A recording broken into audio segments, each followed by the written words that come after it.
నమస్తే అందరికీ. Hyderabad temples episode 4. మనం ఇప్పుడు 1996లో కన్‌స్ట్రక్ట్ చేసిన టెంపుల్‌కి వెళ్తున్నాం. అదే శ్రీ అష్టలక్ష్మి టెంపుల్. ఈ టెంపుల్ వచ్చి రామకృష్ణాపురం, కొత్తపేటలో ఉంది. మెయిన్ రోడ్ దగ్గర నుంచి మనం లెఫ్ట్‌కి తీసుకొని లోపలికి వెళ్ళాలి. 1 ½ కిలోమీటర్ ఉంటది లోపలికి.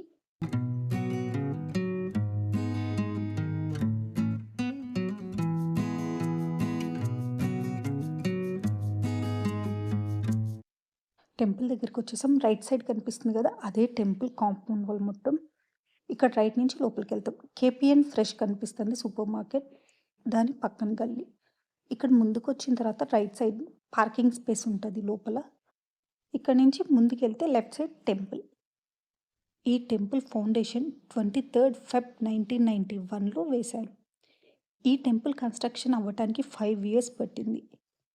విగ్రహ ప్రతిష్ఠ 22 ఆఫ్ ఏప్రిల్ 1996లో చేశారు. జయేంద్ర సరస్వతి ఇంకా శ్రీ శంకర విజయేంద్ర సరస్వతి గారి చేతుల మీద. ఈ కనిపిస్తున్న డోర్ ఇది మెయిన్ రోడ్ నుంచి కూడా మనకి రైట్ సైడ్ కనిపిస్తది. అక్కడ అన్నదానం జరుగుతది. Friday and Sunday 12:00 to 2:00. ఈ టెంపుల్ 2 ఫ్లోర్స్‌లో ఉంటది. ఆర్కిటెక్ట్ చాలా బావుంది. గ్రౌండ్ ఫ్లోర్‌లో కిచెన్, ప్రసాదం కౌంటర్స్, ఆఫీస్ రూమ్స్ అన్నీ ఉంటాయి. టాప్ ఫ్లోర్‌లో టెంపుల్ ఉంటది. ఈ టెంపుల్ లోపలికి ఇటు లెఫ్ట్ నుంచి లోపలికెళ్తాము. లోపలికి ఎంటర్ అయిన తర్వాతన left and right 2 stair cases ఉంటాయి. మనం రైట్ నుంచి వెళ్తాము. కనిపిస్తున్న లిఫ్ట్ పెద్దవాళ్ళకి, సీనియర్ సిటిజన్స్‌కి మాత్రమే అలౌడ్. ఈ పైకి వెళ్ళిన తర్వాతన మనకి గణపతి దర్శనం జరుగుతది. ఆయన దర్శనం చేసుకొని ముందుకు వస్తే ధ్వజస్తంభం ఉంటుంది. ఈ కనిపిస్తున్నది గోల్డ్ రథం. ప్రతి పౌర్ణమికి ఈవినింగ్ టైం ఈ రథంలో దేవుడిని ఊరేగిస్తారు. టెంపుల్ చాలా ప్లెజెంట్‌గా, పీస్‌ఫుల్‌గా ఉంది. మేమొచ్చిన టైమింగ్స్ వచ్చేసరికి 11:15. ఆ టైంలో టెంపుల్ క్లోజ్ ఉంది. But temple timings closing time 12:00. కానీ దేవుడికి నైవేద్యం ఇవ్వటానికని ఈ 15 మినిట్స్ ఆపేస్తారు. లాస్ట్‌లో కనిపిస్తుంది కదా! అది టికెట్ కౌంటర్.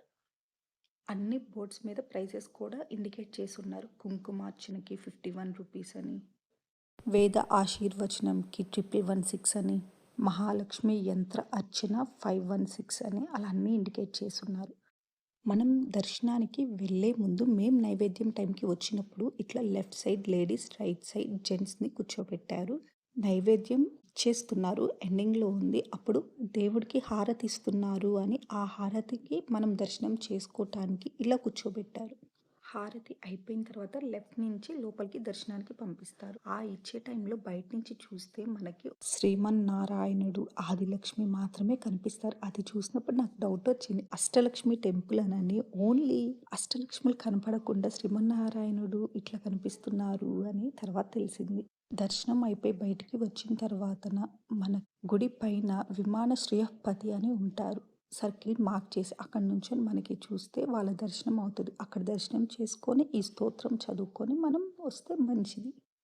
మూల విరాట్‌ని దర్శనం చేసుకునే ముందు ఏ గుడిలో అయినా ఆయన వాహనాన్ని దర్శనం చేసుకొని వెళ్తాం. అలా మనం గరుత్మంతుడిని దర్శనం చేసుకొని మూల విరాట్ గర్భగుడిలో ఉన్న శ్రీమన్నారాయణుని దర్శనం చేసుకుంటాం. ఆ నారాయణుడు 4 చేతులతో ఉంటారు. అందులో 2 చేతుల్లో శంకు చక్రాలు, మరో 2 చేతులు మనల్ని ఆశీర్వదిస్తున్నట్లు ఉంటారు. ఆయన పక్కనే ఆదిలక్ష్మి ఉంటారు. వీళ్ళ చుట్టూత అష్టలక్ష్ములుంటారు. మనం వీళ్ళని దర్శనం చేసుకొని లెఫ్ట్ సైడ్ చూస్తే లెఫ్ట్ నుంచి స్టార్ట్ అవుతారు. First Santhanalakshmi, next Gajalakshmi, Dhanalakshmi, Dhanyalakshmi, Vijayalakshmi, Aishwarya Lekshmi, Varalakshmi.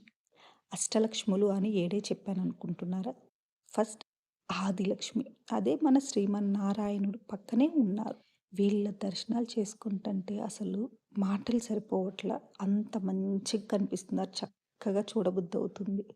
దర్శనం అయిపోయిన తర్వాత వచ్చే ముందు మీరు అక్కడ తులసి ఆకు, పూలు ఉంటే అవి తీసుకొచ్చుకోండి. ప్రసాదం ఇస్తారు. ప్రసాదం చాలా బావుంది. దర్శనం చేసుకొని ప్రసాదం తిని ప్రశాంతంగా రండి. గుడికి ఆపోజిట్‌లోనే గోశాల ఉంటది. ప్రతి పౌర్ణమికి ఇక్కడ చాలా హోమాలు, యంత్రాలు చాలా చేస్తున్నారు. స్పెషల్ పూజలు అన్నీ ఉన్నాయి. Temple timings 6 to 12, 5 to 9. Only Monday to Thursday. Friday 6 to 1, 5 to 10. Saturday Sunday 6 to 1 but evening 5 to 9. ఈ టెంపుల్ ఒక స్కూల్ని కూడా రన్ చేస్తుంది. ఆ స్కూల్ నేమ్ శారదా శిశు విద్యాలయం. ఆ స్కూల్లో అప్ టు 5th క్లాస్ వరకు మాత్రమే టీచ్ చేస్తారు. వాళ్ళ క్లాసెస్ కూడా సనాతన ధర్మం టీచ్ చేస్తూ ఉంటారు. అక్కడి నుంచి ఇంకా కొంచెం ఒక 600 మీటర్స్ ముందుకొస్తే మనం వారాహి అమ్మవారి టెంపుల్ ఉంటుంది. ఇప్పుడు అక్కడికి వచ్చేసాము. వారాహి నవరాత్రులు ఇక్కడ బాగా జరిగాయి. శ్రీ వారాహి ప్రత్యంగిని దేవి ఆలయం ఈ గుడి. ఇందులో వారాహి అమ్మవారు ఉంటారు, ఇంకా ప్రత్యంగిని దేవి కూడా ఉంటారు. శక్తిపీఠంలో ఒకటి అయిన ప్రత్యంగిని దేవి అదే పిఠాపురంలో ఉంటారు. సేమ్ అక్కడ ఎలా ఉన్నారో ఇక్కడ కూడా అంతే ఉన్నారు. ఈ టెంపుల్ కనిపిస్తుంది కదా, ఈ రైట్ సైడ్న ఒక టెంపుల్ ఉంటే లెఫ్ట్ సైడ్ ఇంకొక టెంపుల్ ఉంది. నేను ఫస్ట్ ఈ టెంపుల్ ఒకటే అనుకున్నాను. ఇక్కడ ఇద్దరు అమ్మవార్లను దర్శనం చేసుకొని బయటకు వచ్చాకే తెలిసింది. ఈ టెంపుల్లో కూడా దర్శనం చేసుకు. ఈ షాప్స్లో మీకు ఎండుమిర్చి, పసుపు కొమ్ములు, నిమ్మకాయలు కనిపిస్తున్నాయి కదా. పసుపు కొమ్ములు వారాహి అమ్మవారికి సమర్పిస్తారు. ఎండు మిరపకాయలు, నిమ్మకాయలు ప్రత్యంగిని దేవికి సమర్పిస్తారు. Timings 6:30 to 12, 5 to 8. Tuesday 6:30 to 12, 3 to